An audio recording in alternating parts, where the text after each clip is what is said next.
આજે તો આપણે ચાલુ વરસાદમાં દવા છાંટી તો થયું એવું કે આજે આપણે દવા છાંટવા નથી આપણી ઘરની માંડવીમાં જે બાજુમાં છે ને પછી આપણે દવાનો પંપ ભરી અને નીકળી ગયા માંડવી તરફ જ્યાં આપણે દવા છાંટવાની છે. આપણે પહોંચી ગયા માંડવીમાં અને આપણે દવા છાંટવા માંડ્યા. જો આપણે આ માંડવી છે 32 નંબર અને પછી આપણે બપોર પછી પણ જમી અને પાછા આવતા રહ્યા અને પછી ફરીથી માંડવીમાં દવા છાંટવા માંડ્યા અને પછી આપણે જો આ દવા ફાઇનલી આપણે છાંટી લીધી.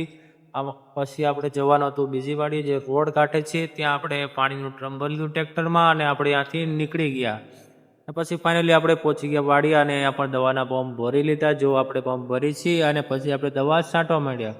ત્યાં પણ આપણે 32 નંબર જ માંડવી વાવેલી છે અને પછી આપણે છાંટતા છાંટતા પડી ગઈ સાંજ અને આપણે ઘર તરફ નીકળી ગયા. જો હવે આપણે માંડવી પછીથી કાલ પાછી દવા છાંટીશું અને પછી આપણે ચડી ગયા ટ્રેક્ટરમાં.